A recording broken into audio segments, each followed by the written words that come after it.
இருக்கிற எல்லா ஜாயின்ஸையும் குறைஞ்சது 10 தடவை டெய்லி மூவ் பண்ணணும். அது மூவ் பண்ணலன்னா அது எல்லாமே டைட் ஆகும். ஆக்சுவலா முழங்கால அதிகமாக யூஸ் பண்ணா தேஞ்சிரும்னு நினைக்கிறீங்க, ஆனா முழங்கால யூஸ் பண்ணாம இருந்தாதான் செய்யும். சரி, இப்போ முழங்கால் தேய்மானம், முழங்கால் வலிக்கு மாத்திரம் ஒரு எக்ஸசைஸ் சொல்லி கொடுக்குறேன். ஒன்று. ரெண்டாவது, தூங்கி எழுந்திரிச்சா குதிகால் வலி, காலை தொங்க போட்டு நீங்கள் ஒரு 6 மணி நேரம் 8 மணி நேரம் காரில் போயிட்டு வந்தீங்கன்னா கால் வீக்கம், இதெல்லாம் வருது. இதுக்கு ஒரு 2 எக்ஸசைஸ் சொல்லி கொடுக்குறோம். இது ரொம்ப சிம்பிள், ஆனால் செய்யலாம். செஞ்சீங்கன்னா உங்களுக்கு ரொம்ப நல்லது. சரிங்களா?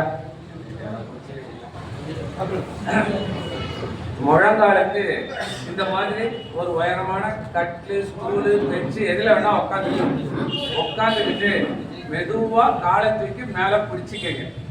1லேருந்து 100 வரைக்கும் எண்ணணும்.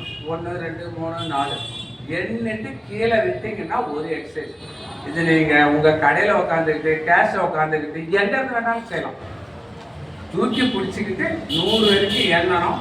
எண்ணிட்டு கீழே விட்டீங்கன்னா ஒரு எக்ஸசைஸ். ஒரு நாளைக்கு 500லேருந்து 1000 தடவை செய்யலாம். உங்களுடைய நேரத்தை பொறுத்து எவ்வளோ தடவை செய்கிறீங்களோ அவ்வளோ தடவை நல்லது. இது ஒரே ஒரு எக்ஸசைஸ் முழங்காலுக்கு மேக்சிமம் பவர் கொடுக்கும். இது உங்களுக்கு தேர்ந்திருக்கிற எலும்பை சரி பண்ணாது. இது என்ன செய்யும்னா, இந்த எலும்புக்கு மேலே மசில்ஸு டெண்டான்ஸ் இருக்கு.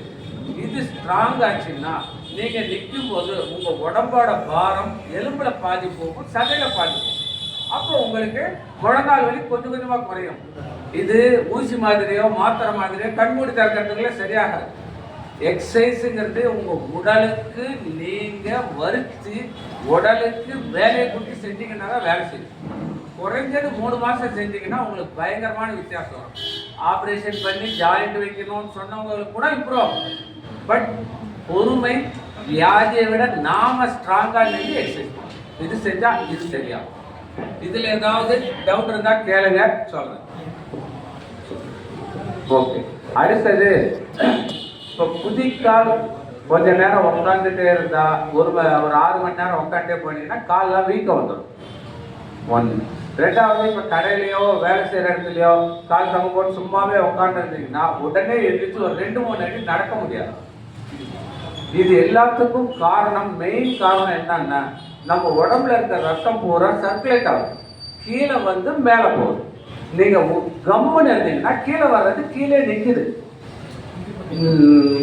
நேர்னு சொல்லுவோம், லிம்பாட்டிக் ஃப்ளூயிட்னு சொல்லுவோம். லிம்பாட்டிக் ஃப்ளூயிட் கீழே நின்றுச்சுன்னா அது மேலே போகாததுனால உங்களுக்கு ப்ராப்ளம்.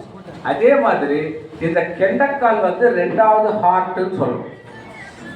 ஸோ இந்த கெண்டக்காலுக்கு நீங்கள் பாருங்க, இந்த ஒரு 3 எக்ஸசைஸ்.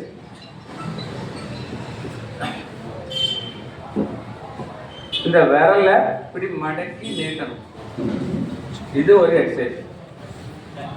அதே மாதிரி குதிகால மேலே தூக்கி கீழே வைங்க, இது ஒரு எக்ஸசைஸ். 3வது பாதத்தை தூக்கி கீழே விடணும்.